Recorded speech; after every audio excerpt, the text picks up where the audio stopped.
Sir ప్రధానమంత్రి మోదీ గారికి కూడా ఈయన లేఖ రాయడమే కాకుండా వీలైనంత త్వరగా నాకు అపాయింట్మెంట్ ఇవ్వాలి, నేరుగా కలిసి ఏపీలో పరిస్థితులను వివరిస్తారు అని మాట్లాడారు. అంటే వివరిస్తే వివరించవచ్చు, కానీ అల్టిమేట్గా కేంద్ర జోక్యానికి కోరడం కరెక్ట్ కాదు. కేంద్ర జోక్యం కోరడము చీటికి మాటికి ఒక ప్రజలు ఎన్నుకున్న రాష్ట్ర ప్రభుత్వాన్ని, మోడీని ఎవరు ఎన్నుకున్నారో అదే ప్రజలు చంద్రబాబు నాయుడు కూడా ఎన్నుకున్నారు కదా. సో కేంద్రం ఎవరు మధ్యలో జోక్యం చేసుకోవడానికి, అందులో ప్రాక్టికల్ కూడా జరగదు. అది ఇప్పుడు పోనీ డబుల్ ఇంజన్ సర్కార్ కాకపోతే జరుగుతుందా అని అనుకోవచ్చు. ఇప్పుడు కూటమి ప్రభుత్వం చంద్రబాబు నాయుడు పైన నరేంద్ర మోడీ చర్యలు తీసుకుంటాడా, చంద్రబాబు నాయుడు పైన అమిత్ షా చర్యలు తీసుకుంటాడా? మీరు ఆలోచించండి. పొలిటికల్ కూడా సాధ్యం కాదు కూటమి ప్రభుత్వం అక్కడైనా ఇక్కడైనా. అందులో ఇవాళ మోడీకి చంద్రబాబు నాయుడు అవసరం కూడా ఉంది కదా. ఇలాంటి పరిస్థితులు ఇంకా చర్యలు తీసుకునే అవకాశం ఉంటుందా? సో అందువల్ల ఇవాళ ఒక 2014లో చంద్రబాబు కాదు, ఇప్పుడు 2024 చంద్రబాబు, రెండింటి మధ్య చాలా తేడా ఉంది. 2014లోమో చంద్రబాబు నాయుడు ప్రభావం ఎన్డీఏలో లేదు. అఫ్కోర్స్ 19 వాజ్పేయి టైంలో ఉన్న చంద్రబాబు కాకపోవచ్చు, అంత వెసులుబాటు లేదు. అప్పుడేమో టీడీపీ మద్దతుతోనే వాజ్పేయి ప్రభుత్వం నడిచింది. 2014లో టీడీపీ అవసరం లేకున్నా బీజేపీ ప్రభుత్వం ఉంది. 2024లో టీడీపీ అవసరం మోడీకి ఉంది. అఫ్కోర్స్ వెంటనే టీడీపీ విడ్రా అయితే మోడీ ప్రభుత్వం పడిపోతుందని అంటలేదు, కానీ ఒక పెద్ద రాజకీయ సంక్షోభం మొత్తం ఎదుర్కొంటుంది కదా. అందువల్ల ఇప్పుడున్న స్థితిలో చంద్రబాబు నాయుడు పైన నరేంద్ర మోడీ యాక్షన్ తీసుకుంటాడా? అందులో ఆల్రెడీ తెలుగుదేశం వాళ్ళకి ఎక్కడో చోట అనుమానం మిగిలే ఉంది. జగన్కు మోడీకి ఉన్న సాన్నిహిత్యం పైన విజయసాయి రెడ్డి ఆల్రెడీ వ్యాఖ్యానించాడు. టీడీపీకి 16 మంది ఎంపీలు అంటే మాకు 15 మంది ఉన్నారు, 4 లోక్సభలో 11 మంది రాజ్యసభలో అని. అందువల్ల జగన్మోహన్ రెడ్డికి ఈవెన్ ఎన్నికల సమయంలో కూడా బీజేపీతో పొత్తు పట్ల టీడీపీ శ్రేణుల్లో తీవ్రమైనటువంటి అభ్యంతరాలు ఉంటాయి. చంద్రబాబు నాయుడు కొన్ని వ్యూహాత్మక కారణాల రీత్యా బీజేపీతో పెట్టుకున్నాడు, అది ప్రయోజనం కూడా ఇచ్చాయనేది క్లియర్గా అర్థమవుతుంది కదా. సో మంత్రి చెప్తున్నాడు, ఇప్పుడు ఉన్న మంత్రి, సో ఎందుకు మీరు బీజేపీతో పెట్టుకున్నారని అనే ఒక పొలిటికల్ డిస్కషన్లు అడిగితే, మేము బీజేపీతో పెట్టుకునేదాకా కలెక్టర్కు ఫోన్ చేస్తే కలెక్టర్ మా ఫోన్ లిఫ్ట్ చేసేవాడు కాదు. ఓకే, అసలు ఒక ఆర్డీఓకి ఫోన్ చేస్తే మా ఫోన్ లిఫ్ట్ చేసేవాళ్ళు కాదు. మూమెంట్ మేము బీజేపీతో పొత్తు పెట్టుకున్నాం, కలెక్టర్లు ఫోన్ చేస్తే కాల్ బ్యాక్ చేయడం మొదలుపెట్టారు ఒకవేళ ఎత్తకపోతే అని. అంత రెస్పాన్స్లో మార్పు వచ్చింది అని. అంటే అధికారులు మోడీ బీజేపీతో కలిసేంత వరకు ఒక రకంగా వ్యవహరించారు, బీజేపీతో కలిసాక కంప్లీట్ మారాడు. సో అందువల్ల వ్యూహాత్మక కారణాల రీత్యా చంద్రబాబు నాయుడు పెట్టుకున్నాడు, క్షేత్రస్థాయి బలంతో సంబంధం లేకుండా. కానీ టీడీపీ నేతలు చాలామందికి అభ్యంతరాలు ఉంటాయి. అంటే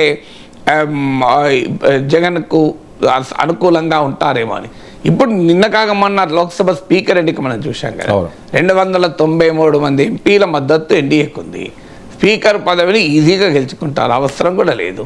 అయినా ఫార్మల్ పోటీ ఇండియా కూటమి పెట్టింది తప్ప ఓటింగ్ను కూడా డిమాండ్ చేయలే, మోజుమాని ఓటుతోనే ఎన్నుకున్నారు. ఇండియా కూటమి ఏదో బీజేపీ అభ్యర్థి ఓం బిర్లాను ఓడించాలని పోటీ పెట్టలే, ఒక ప్రొటెస్ట్ చేయాలి, డిప్యూటీ స్పీకర్ ప్రతిపక్షాలకు ఇవ్వడం లేదు కనుక ప్రొటెస్ట్ చేయాలి అనే యాంగిల్లో మాత్రమే పోటీ పెట్టారు. అయినా బీజేపీ వైసీపీ మద్దతు అడిగింది. మీరు గమనిస్తే ఎందుకు అడిగింది? ఇది భవిష్యత్తుకు సంకేతం కాదా? ఎన్డీఏకి అవసరం లేకపోయినా, స్పీకర్ ఎన్నికలకు వైసీపీ మద్దతు అవసరం లేకపోయినా ప్రత్యేకంగా ఎందుకు అడిగారు? అందులో టీడీపీతో పొత్తుండగా ఎందుకు అడిగారు? అందువల్ల వైసీపీ పట్ల, జగన్మోహన్ రెడ్డి పట్ల బీజేపీ వైఖరిలో పెద్దగా మార్పు ఉందని అనుకోను. కూటమి ఎన్డీఏలో టీడీపీ ఉన్నా వైసీపీ రిజర్వ్ పోలీస్ ఫోర్స్, ఇది main police force, reserve police force. So అందువల్ల సిఆర్పిఎఫ్ బలగాలు అన్నట్టు. సో అందువల్ల రేపు ఎప్పుడు అవసరం వచ్చినా మళ్ళీ రంగంలో దిగే బలగమే. సో అందువల్ల మోడీ బలగంలో భాగమే జగన్ అయినా, చంద్రబాబు అయినా, పవన్ అయినా. సో అందువల్ల మోడీ బలగంలో భాగమైన జగన్మోహన్ రెడ్డికి ఇప్పుడు మోడీ అండగా ఉంటాడా? ఇంకా చంద్రబాబు నాయుడుతో పొత్తుండగా అండగా ఉంటాడా?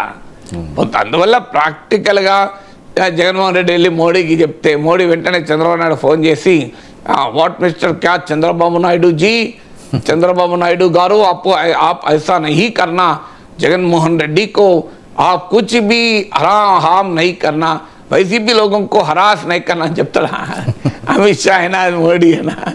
అందువల్ల ఇదొక పొలిటికల్గా దానికన్నా నిజంగా వైసీపీ ప్రొటెస్ట్ చేయదలుచుకుంటే గవర్నర్కి ఇవ్వచ్చు, ప్రెసిడెంట్ ఆఫ్ ఇండియాకి ఇవ్వచ్చు, కాన్స్టిట్యూషనల్గా ఫైట్ చేయొచ్చు, కోర్టుకు వెళ్ళచ్చు, మా ఫండమెంటల్ రైట్స్కి ఎఫెక్ట్ అవుతున్నాయని సుప్రీంకోర్టు దాకా కూడా వెళ్ళచ్చు.